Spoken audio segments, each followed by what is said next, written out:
નમસ્કાર મિત્રો સ્વાગત છે તમારું અમારી યુટ્યુબ ચેનલમાં। મિત્રો હું આવી ગયો છું ખેડા જિલ્લાના કરોલી ગામમાં, જ્યાં અમારા પૂર્વજોનું એક મહાદેવનું મંદિર છે, જેનું નામ છે નીલકંઠેશ્વર મહાદેવ મંદિર।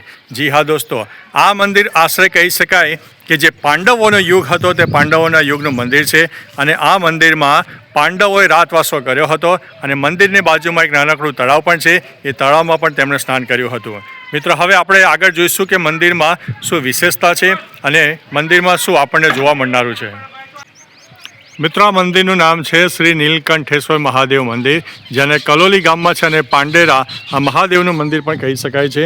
અને આ મંદિરમાં તમે જુઓ છો કે વર્ષો જૂનો એક કૂવો પણ છે, જે કૂવામાંથી આપણે પહેલાં કહી શકાય કે કૂવામાંથી પાણી ભરીને રોજ લોકો પીતા હતા। અને આ જે બે ખાંચા જે તમને દેખાય છે તેમાં માટલા મૂકવામાં આવતા હતા, ડોલો હોય, ઉપરાંત જે પાત્રો હોય કૂવામાંથી પાણી કાઢવાના, એ પાત્રો પણ આની અંદર આપણને મૂકતા હતા। તમે જોઈ શકો છો કે કૂવામાં પાણી ઘણું ઊંચું છે, અને કૂવામાં એક સેફ્ટી જાળી પણ લગાવેલી છે। મિત્રો મહત્ત્વનું છે કે આ મંદિર કહી શકાય કે પાંડેરા યુગનું જે મહાદેવનું મંદિર છે તે સમયનું મહાદેવનું મંદિર છે, અને એની બાજુમાં એક સરસ મજાના બેસવા માટેના બોકડા પણ મૂકેલા છે, અને દાતાઓનો ખૂબ ખૂબ આભાર કે તેમણે આની પાછળ સપોર્ટ આપ્યો છે। સરસ મજાનું પટાંગણ છે, લીલોતરી છે, વૃક્ષોનું વાવેતર છે, તેની પાછળ અમારા પરિવાર સહિત ગ્રામજનોએ ખૂબ જ મહેનત કરેલી છે। અને આ જે તળાવ દેખાય છે તળાવ મિત્રો બહુ જ જૂનું તળાવ છે। આ તળાવમાં કહી શકાય કે પાંડેરા જે પાંડવો હતા તેમણે રાતવાસો કર્યો હતો, અને આ તળાવમાં તેમણે સ્નાન પણ કર્યું હતું। મિત્રો તમે જોઈ શકો છો કે સરસ મજાના કરણથી લઈને ઘણા બધા વૃક્ષો છે। કરણમાં પણ 2 થી 3 જાતની કરણ છે, જેમાં ગુલાબી કરણ હોય, પીળી કરણ હોય, અને આ મંદિર ઘણું જૂનું છે, ખંડેર જેવું મંદિર હતું મિત્રો, પરંતુ તેને રિનોવેશન કરીને અને તેની પાછળ સરસ મજાનો ખર્ચ અને એક કહી શકાય કે પોતાની કોઠાબૂજથી જે આર્કિટેક્ટની ડિઝાઇન હોય તે પ્રમાણે પણ તેનું નિર્માણ થયું છે। અને આ મહાદેવ મંદિરમાં આપણે પ્રવેશ કરીશું, અને તમે જોઈ શકો છો કે એની જમણી બાજુ એક હનુમાન દાદાજીનું મંદિર છે, જે કષ્ટભંજન દેવના મંદિર તરીકે ઓળખાય છે, અને ગામ છે કરોલી। મિત્રો સેફ્ટી વોલ પણ લગાવેલી છે, કારણ કે અહીં આગળ હનુમાનજીનું મંદિર તો છે, પરંતુ વાનરો પણ એટલા બધા આવતા હોય છે, ગ્રામ્ય વિસ્તાર છે, એટલે નુકસાન ન પહોંચાડે તે માટે થઈને થોડી સેફ્ટી જાળીનું પણ એક બાંધકામ થયેલું છે। અને તમે જોઈ શકો છો તે પ્રમાણે આ કષ્ટભંજન દેવ હનુમાન દાદાજીના જે મૂર્તિ છે તેમાં હજારો દર્શનાર્થીઓ આવતા હોય છે। શનિવાર હોય, સોમવાર હોય, રવિવારે હોય, જ્યારે પણ ત્યાં ફ્રી હોય ત્યારે મંદિરના દર્શન માટે આવતા હોય છે। મિત્રો મહત્ત્વનું છે કે આ મંદિર એટલું સરસ મજાનું રળિયામણું છે, ઘણા લોકો તો પિકનિક કરવા પણ આવતા હોય છે, પોતાના પરિવાર સાથે ઘણો બધો સમય ગુજારતા હોય છે। આજના 5Gના જમાનામાં અત્યારે જ્યારે આ મંદિર મોટું આકાર લઈ ચૂક્યું છે, ત્યારે આજુબાજુના ગ્રામજનો પણ આ મંદિરને નિહાળવા, મંદિરના દર્શન કરવા માટે, અને એક કહી શકાય કે આહલાદક વાતાવરણનો નજારો પણ તે જોઈ શકે છે। મિત્રો હવે આપણે મંદિરનું જે ગર્ભગૃહ છે તેમાં પ્રવેશ કરવાના છે। આ તેનો એન્ટ્રી ગેટ છે, અને તમે જોઈ શકો છો તે પ્રમાણે આપણને નંદી પોઠિયો પણ છે। આપણે બેલ વગાડીને એક કહી શકાય કે મનની જે આપણા જે તંતુઓ હોય છે તેને જાગૃત કરવાનો પ્રયત્ન કરીશું, જેથી આપણે ભગવાનમાં તલ્લીન થઈ જઈએ, મગ્ન થઈ જઈએ। સરસ મજાની જુદા જુદા દેવી દેવતાઓની મૂર્તિઓ પણ અહીંયા આગળ સ્થાપિત કરેલી છે, જેમાં અનેક દેવી દેવતાઓનો સમાવેશ થઈ જાય છે, એટલે લગભગ કોઈ દેવી દેવતા બાકી ન રહે તેનું પણ ઘણું બધું ધ્યાન રાખવામાં આવેલું છે। મહાદેવજીની આરતી છે, ઉપરાંત શિવની સ્તુતિ છે, મહામંત્ર ધૂન પણ અહીંયા આગળ લગાવેલું છે, જેથી જે દર્શનાર્થીઓ હોય છે તેમને તકલીફ ન પડે।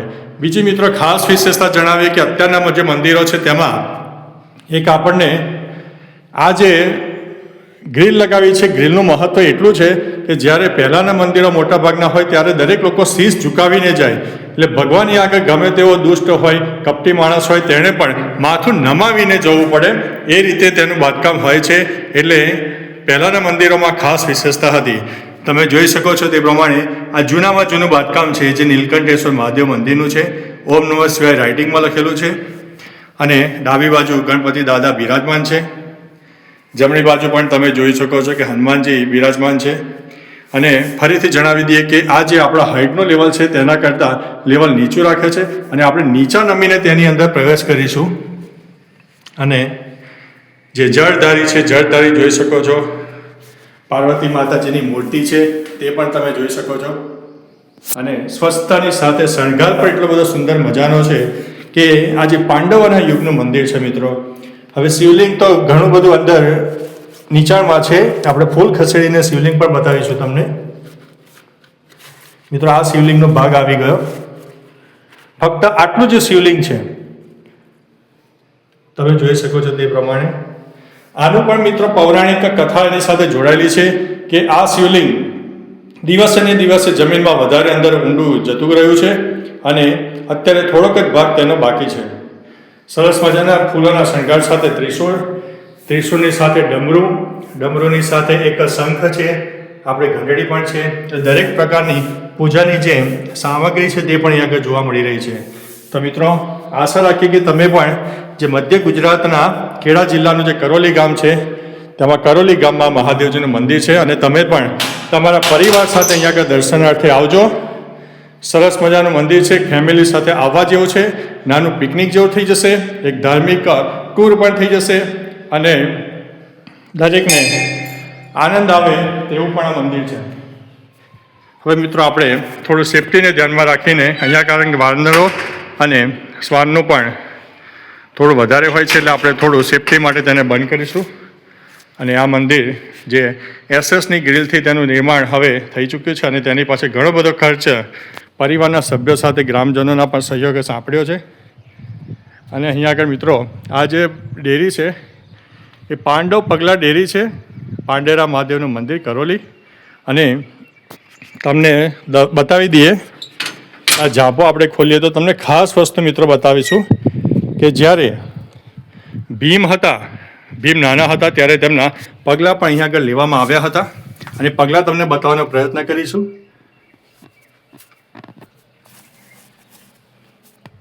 મિત્રો આ પગલાં તમે જોઈ શકો છો કે ભીમના જે પગલાં છે એટલે પગલા ડેરી પણ કહેવાય છે, જે પાંડવ પગલા ડેરીના નામથી પ્રખ્યાત છે. અને આના લીધે થઈને આનું ખાસ મહત્વ છે મિત્રો. મિત્રો આ મંદિર ખૂબ જ સુંદર છે, રમણીય વાતાવરણમાં છે, ગ્રામ્ય વિસ્તારમાં છે. એ ચોક્કસથી તમને મજા આવશે. અહીંયા તમને એક મોટો સમારંભ થઈ જાય તેટલી મોટી પણ વાડી જેવું મોટું નિર્માણ છે. અને જય ગુરુ મહારાજની એક સમાધિ પણ છે, સમાધિના પણ દર્શન તમને કરાવીશું.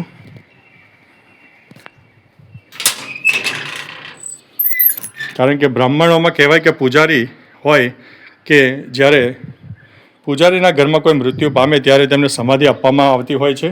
અને આ ગુરુ મહારાજની એક સમાધિ છે, તે તમે પણ જોઈ શકો છો. આ મિત્રો મંદિરનો સરસ મજાનો કહી શકાય કે મલ્ટી કલર છે, ધજા છે. સરસ મજાના પવન સાથે ધજા પણ લહેરાઈ રહી છે. મંદિરની પ્રદક્ષિણા પણ આપણે કરીશું. અને મંદિરની જે પાછળનો ભાગ છે મિત્રો, પ્રદક્ષિણા કરતાં જણાવી દઈએ કે અહીંયા કરેણનું વૃક્ષ છે, તુલસીનો છોડ છે. અને આ જે મંદિરના ગર્ભગૃહમાંથી જે પાણી બહાર આવે છે તે પાણીનું એક સ્થાન પણ આપણને જોવા મળે. અને સાથે તમે જોઈ શકો છો કે એસએસની ગ્રીલ સાથે તેનું નિર્માણ પણ થઈ ચૂક્યું છે. અને મિત્રો ખાસ જણાવી દઈએ કે આ જે છોડ છે એ છોડ નહીં પરંતુ ક્ષુપમાં ગણતરી કરીએ જે પારિજાતનો વૃક્ષ છે.